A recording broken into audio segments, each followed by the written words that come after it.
Hey girls and gals, welcome back to my channel. My name is Taylor and today's video is a very exciting video that I've been waiting to do all year, and that would be my reading review and vlog of The Burning God by R.F. Kuang.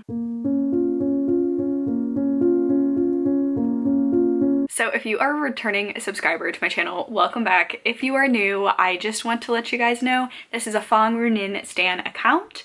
I absolutely love this series, so if you're looking for a completely impartial, unbiased review or vlog, anything of that sort in regards to this series, probably go somewhere else, just because I am very heavily biased towards this book. So take everything that I have to say with a grain of salt, especially if you are watching this video, at least the beginning of it, to see if you might like this series, because I love this series so much. This is probably one of my all-time favorite fantasy series, and in particular The Burning God is one of my new favorite books of all time. So that being said, the first part of this video is going to be me doing a very quick spoiler-free review of The Burning God, and then the vlog part is going to have spoilers in it. Not a lot of spoilers, but definitely spoilers throughout, and then at the end of this video I will just have a brief-ish spoilery discussion, and then we'll end this vlog out. So if you're here just for the review, here we go. Would I recommend this book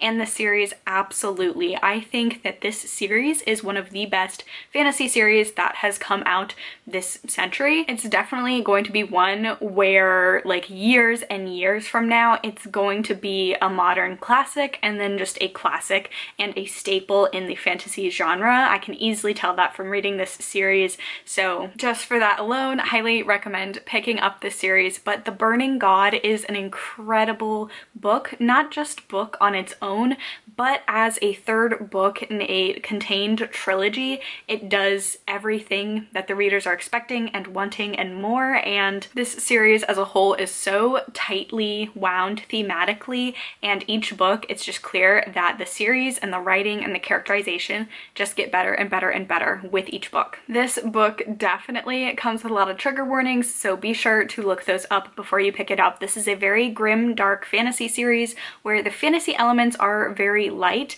and have to do with shamanistic magic, whereas the ultimate plot and most of the feel of this trilogy is very much a historically fiction-based sort of story that's based on real events that have happened. So if you are a history buff, I do think you will see a lot of what is being referenced here and a lot of what inspired this series, but have no fear, because even though it is heavily influenced by true-to-life events, there are still twists and turns, and the characterization work along the way really makes this series worth the emotional investment. This series definitely holds a very special place in my heart because I picked up the Poppy War in March when everything was being shut down for the first coronavirus lockdown, and I was in a very low point in March. It was a very tough transition.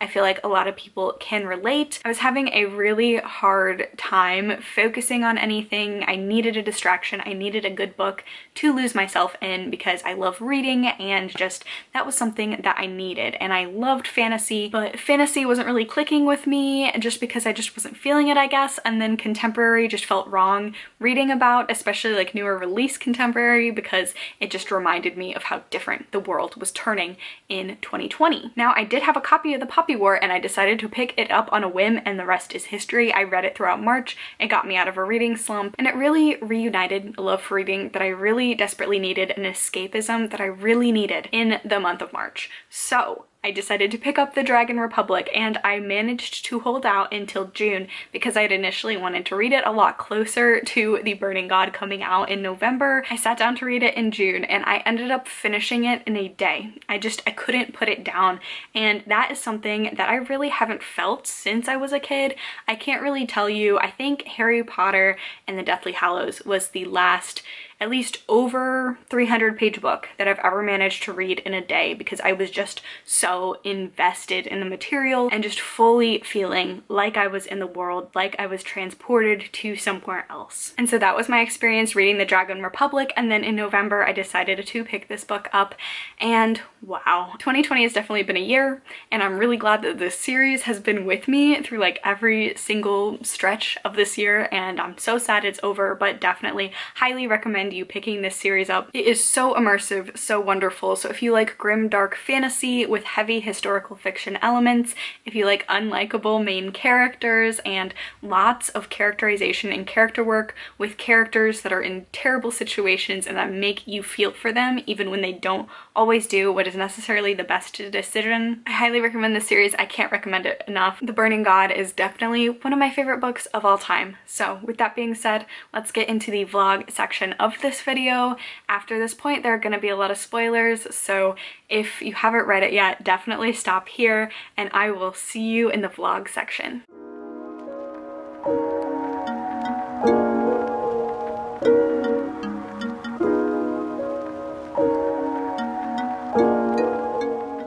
So this is day one of reading The Burning God by R.F. Kuang, and I am very excited and nervous and feeling a lot of emotions about picking up this book. I'm starting off by listening to it on audiobook. I pre-ordered the audiobook from Libro FM.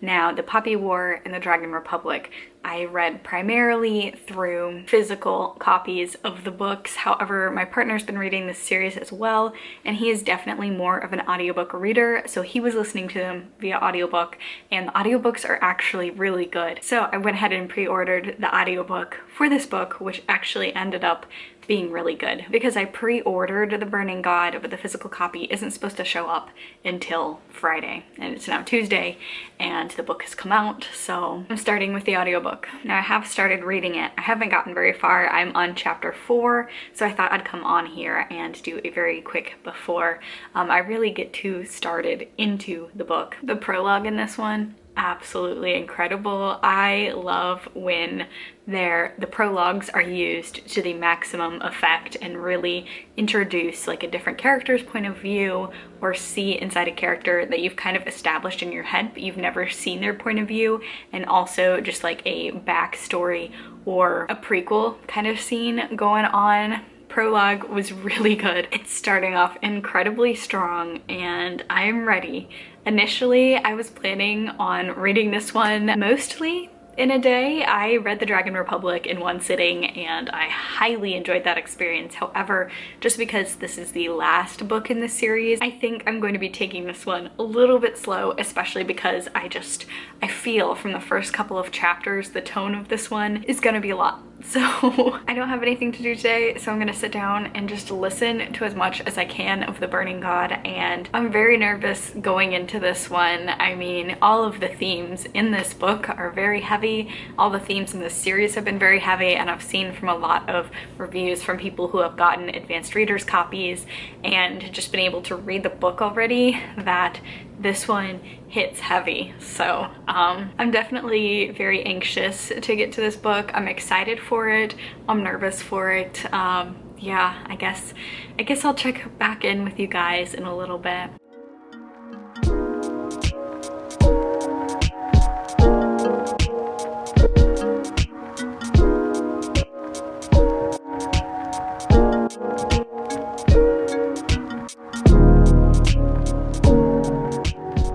Interrupting for a brief moment of joy, which I feel like are gonna be few and far between in this, but Katai and Rin are talking to each other and Rin's like, well, we could just kill him, and Katai, sweet Katai, is all like, yeah, okay, fine. No, we're not doing that. Let's move on. The narrator says that he's completely unfazed because Rin suggests casual murder so often that it just doesn't even bother him anymore. And if that is not the most Katai and Rin interaction, I just love the evolution of these two. Their dynamic between like the first time that you meet them in the first book and they interact to now is just, it's just so great. Like, Rin is just this absolute hothead throughout the entire series, and at first, you know, Katai is all like, oh, you're concerning, you're a little bit batshit, and like tries to temper her. And then now that we've reached this third book, he's just kind of like, okay, what else is new? He threatened murder. That's, you literally do it all the time. So I just really enjoyed that interaction.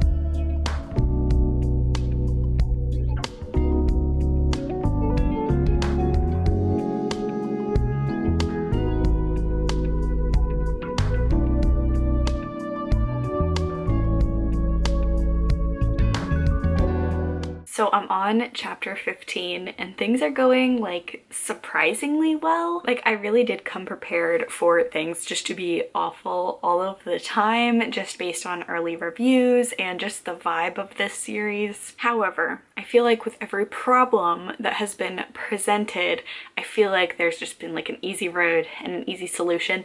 Not easy, but like a way to get out of that bad circumstance. Honestly, this one has truly, this series is amazing because truly the quality of the writing, the quality of the book just has been vastly improved upon with each book. Like the Poppy War was really good. I enjoyed it enough to really want to move on to the next book in the series. But when I read The Dragon Republic, it was really clear to me that the Poppy War, while good, the Dragon Republic was so much better, and not just because of the attachments that you grow towards the characters. I feel like the Dragon Republic, you really start to embrace and love every single main character because they're all very, very flawed, but you really grow to love them at the Dragon Republic, and then it ends. I feel like both of these books have ended, the Poppy War and the Dragon Republic, on a very deep cliffhanger and like down point in terms of action and in terms of like optimism. So I'm going to compare this to Star Wars because I feel like that is the biggest one that people might relate to. So Star Wars Episode 5, Empire Strikes Back, that movie ends, I feel like, on a very down note. Nothing is going right. The characters are not in good situations and there's not a lot of hope. I feel like both the Poppy War and the Dragon Republic have ended kind of on like a downbeat and like a cliffhanger, and just so many bad things are happening.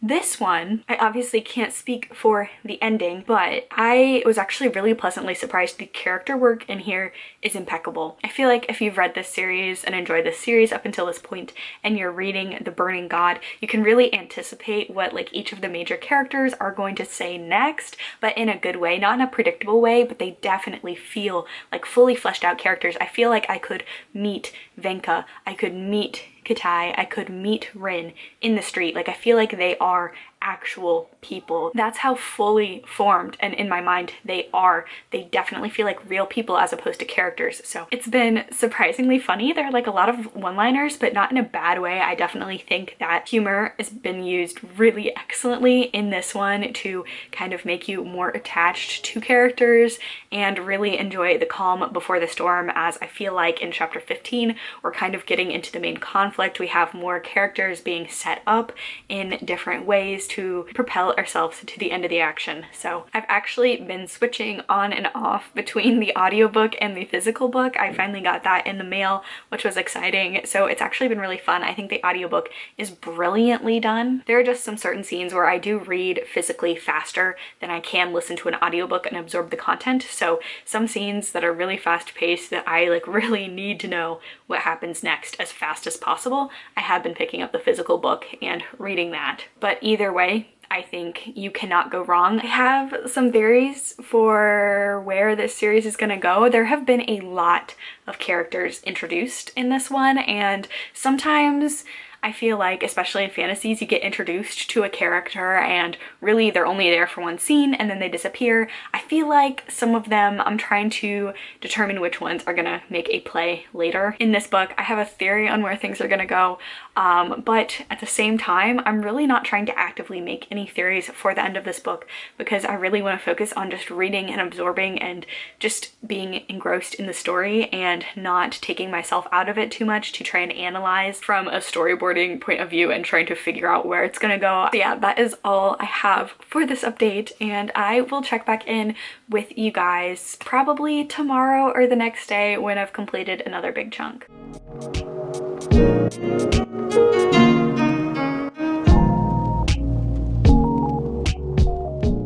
I'm 60% of the way through The Burning God. I'm at a point where I feel like I'm not going to be able to put the book down. I just feel like I only have 6 hours left of the audiobook and I'm so torn between sitting down and finishing it because it's so good, or trying to pace it out more because this is just incredible. And I'm never going to be able to read it for the first time again, and it's fucking brilliant. That's what it is. I feel like going into this book, everyone you kind of feel where the conflict is going, and you kind of feel like you know what's going to happen.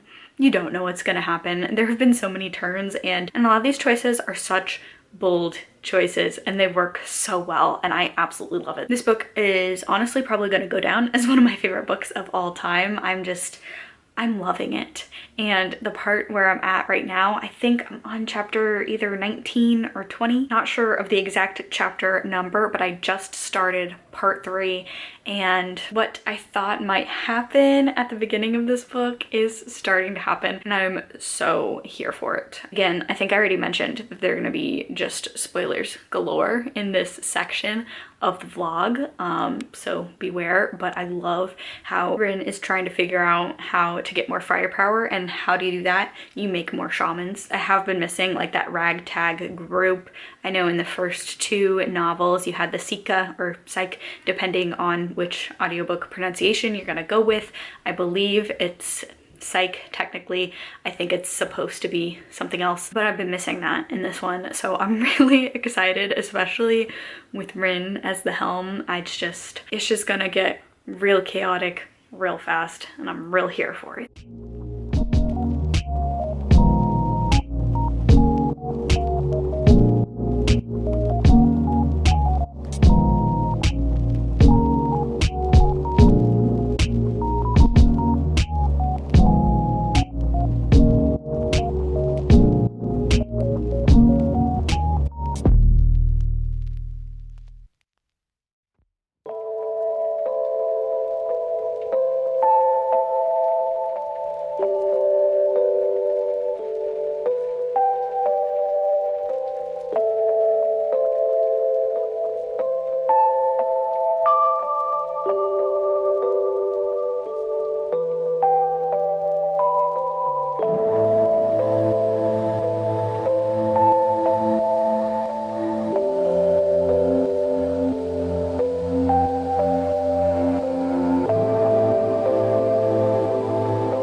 I finished The Burning God last night.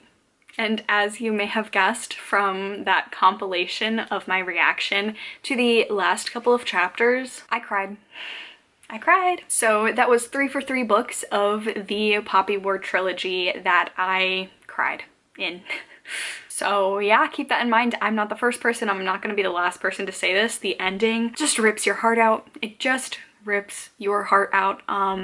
But that being said, just knowing what it's based off of, knowing the history of what it's based off of, kind of gathering clues from the first and the second book, and then also kind of realistically looking at the conflict in the third book, it was definitely kind of where I was suspecting it was going, but that did not mean that it still didn't hit me very, very hard. It's still hitting me hard right now. I'm gonna give people who really are a glutton for punishment and are still here a couple more seconds to click away before I talk about the ending, before I talk about the book in total, because spoilers, there have been spoilers, but they're gonna be massive spoilers. So if you don't want to know how this book ends, stop now. I'll take a drink while I wait for you to do it. If you're still here, you know what that means. We're gonna talk about the ending, and we're gonna talk about my sweet, fiery, crazy, hard-headed Rin. I feel like, at least I had a suspicion from the ending of the last book, and especially just throughout this one, and especially in the last half of this book, where it was gonna go. I didn't feel like it was a surprise that out of our, you know, main 3 people in this trilogy, only one is left standing at the end of this book. And I honestly, I can't really think of another way that this series could have gone. Yes, it sucks. Yes, it's such a heartbreaking downer of an ending, especially when considering Naja and what all has to be done to fix what has been happening to the Nakara Empire and the Nakara people, and that's terrifying. That is so realistic though, and so heartbreaking, that I think the purpose is to make you sit and wallow in it and really, really feel just the terror and the destruction and the totally awful way that imperialism in this world right here, that it has impacted nations and that continues to impact nations, and really sitting with the consequences of that is rough. And I think it's intended to be rough, and it's done so brilliantly well. Tonally, it works perfect with this series. I don't think anyone reading The Poppy War is really expecting a bright, cheerily, happily ever after ending to this series, but the ending is bad and it's perfect and it's raw and it makes you cry, and it's finished but it's unfinished, and it's just, this book is one of those books where, especially as me, as someone who wants to write a book sometime down the road, who has written things before, who loves the art of storytelling and the art of writing, this book is an absolute masterpiece. And I think that's one of like the most beautiful parts about this trilogy, is you read The Poppy War and you see that this is a very strong start to a fantasy series, and it's enjoyable and it's a very action-packed, and there are a lot of things going on, and you're introduced to characters and they're all quite unlikable, and then you get to the Dragon Republic and about halfway through you realize somehow that you are connected to all these characters, that you care about these characters, that you want these characters to succeed. The character work in here is absolutely impeccable. So then when you get to the Burning God, you are on edge, even at points where nothing bad is happening. You're waiting for the other shoe to drop because you know dark things are coming, and you know these characters and you love these characters, and you can anticipate where they're going to go and what directions and what actions they're going to take, because R.F. Kuang has done such a good job about making characters that feel like people, and that doesn't make for a predictable story, but you as a reader become so invested and feel like you really know these people. I feel like I had conversations with Rin and Katai and Naja and Venka, and I feel like I know them and I knew what they were going to do just because they were so brilliantly crafted and made as characters. And I think that's one of my favorite parts of this whole entire series, is the fact that everyone has done things that they're not proud of. War is a shitty situation. This book really does not flinch from the fact that really there aren't any good guys in a war. in a total war. There are not good and bad people, because unfortunately, to win a war, atrocities have to happen and everyone has skeletons, and sometimes you do things that you are not morally aligned with to maybe get to a greater good, and it's just a bunch of morally gray decisions, and I just think that was done so well. I was really pleasantly surprised by just how character focused The Burning God was. I feel like some people might take this as sort of a downside, but I feel like the action scenes in here and the war scenes in here were really filled with a bunch of character development and internal struggles in between each of those really action-packed scenes. This book is genuinely so incredible because it had me laughing out loud. It had me grinning like an idiot when I was reading it, when I was listening to it, and it also made me cry, and I'm not a big crier at books. This series is actually the only books that I've cried at this year, so 3 for 3, doing good at that. But it is so rare to have those and to have the book feel so cohesive and so organic. Like, the humor that was in there wasn't necessarily jokes put in there, but just observations and interactions that people would have in real life, and that the characters, you just really feel so much connection and so much love between them. And I think I'm going to be rereading this series in the very near future because I'm not ready for it to be done. I know it's done. I know it's over. I'm not ready. I'm not ready for it to be over because it was just so incredible. The story was so good. I can't get over it. So something I'm very constantly anxious about and have no reason to be anxious about is the fact that when I think to my favorite books as a kid and the feelings that I had when reading them and the emotional impact that they had on me, there aren't as many books as an adult that have really had that really long-lasting impact. Now, we'll just have to see in like 10 years how I do think about some of the books that I'm reading now, which is gonna be really cool to see. It is really incredible, and it is really something to sit down after having finished this series and just know, here we go, I'm a dweeb getting all emotional about this book, but like, just to know that this series is one of my favorite series of all time. And just The Burning God in particular, one of my favorite books of all time. There was not a single moment where I felt like, okay, let's move on to the next scene. I wanted to be fully in the moment every single moment, and I just was not ready for it to end when I saw that, right, there's the final battle or whatever, and it does not end how we're expecting it to end, and there's some downtime, and you realize there's about 2 hours left, and you just start to have this sinking suspicion, and you hope you're wrong, and you know you're not gonna be wrong, and it does not let up. And I think that's one of the scariest parts and the saddest parts, is that, you know, you get that slight sigh of relief that the big action wraps up and your favorite characters are all there and they're all good and they're all not happy, but they're alive, and then you realize that more things are gonna go down, and then just the way it's written, just the way the dialogue shifts, the characters shift, certain little things, and you start to realize where this is headed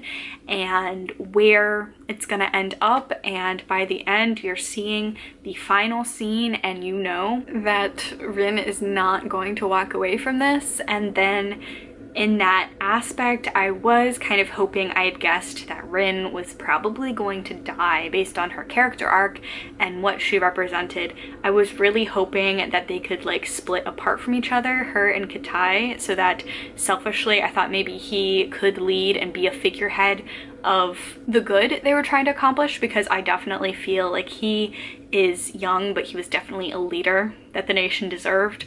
And I think that is also another part of the book that is just so heartbreaking, is that sometimes there are clear people where you see this is like the leader that these people deserve, and it's not the one you get. And Naja, he's just left to pick up the pieces, and it's just, and Venka, like, not even my secondary babies survived. Like, that was just, but that's how you know, at least for me, that's how you know it's good. is because I'm still thinking about it. I'm still upset over it. It honestly does feel like a loss just because it's over and I'm done with the series, and every time that I pick the series up now, it's going to be a reread. But yeah, this is definitely going down as one of my favorite books of all time. I had an amazing reading experience. I'm so glad. I'm so glad that I got to sit down and vlog and really chronicle some of my thoughts and feelings towards this book so I can go back and reflect on just what a fun ride this was. This was amazing and I had a great time reading it, and it was beautiful, it was sad. It's honestly like this series, if I can just describe it in a way, describing it while not actually describing anything that takes place in the books, this for me is definitely